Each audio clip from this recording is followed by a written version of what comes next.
विरोधी पक्ष नेतेपद काँग्रेस त्यांना क्लीन चिट देत नाही.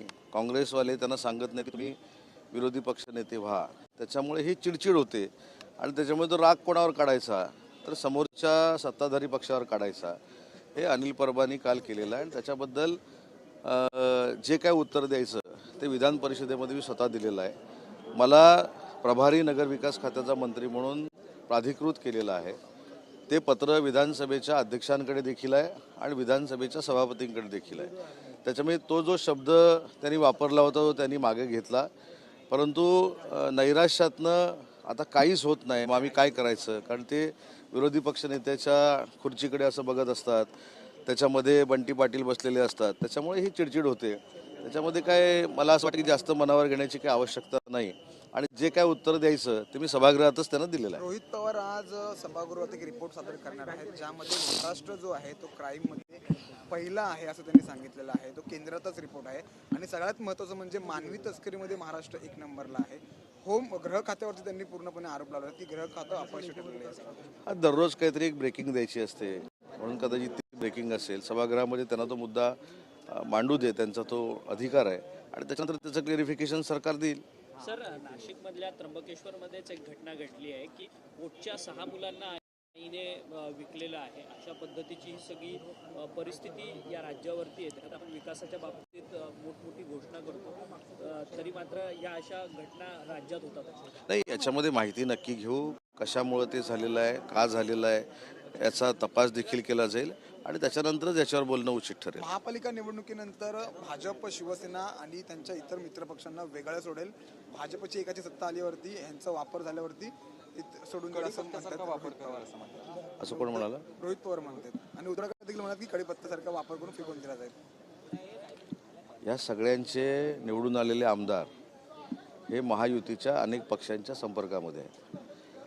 जर सांगायचं झालं तर UBTचे काही आमदार हे आमच्या संपर्कामध्ये आहेत. त्याची प्रचिती तुम्हाला 1 महिन्याभरामध्ये येईल. तसं ज्यांनी हे वक्तव्य केलं त्यांच्या पक्षाचे आमदार हे अजितदादांच्या संपर्कामध्ये आहेत.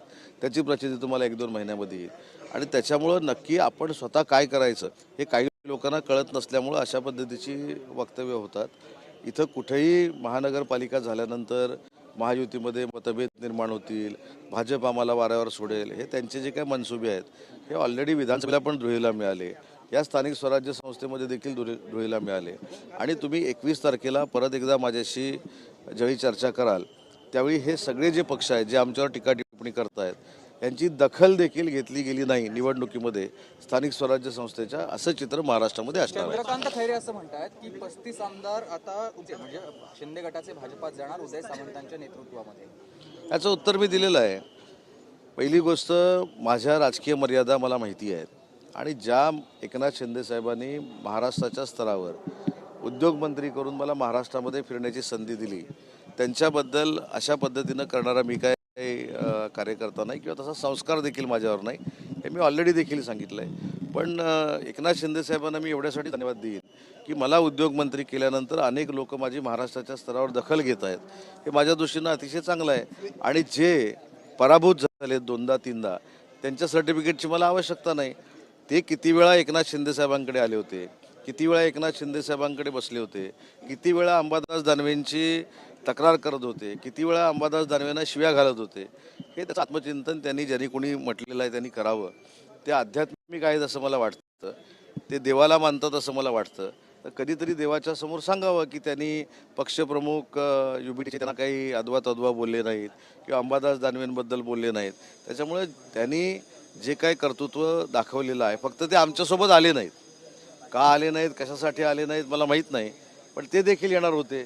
त्याच्यामुळे त्यांनी सल्ला मला द्यायची आवश्यकता नाही आणि त्यांनी माझ्या निष्ठेची तुलना करण्याची आवश्यकता नाही. वेगळा विदर्भ जो आहे सामाजिक न्याय आणि आदिवासी विभागातले पैसे वळवले असा आरोप कोणी?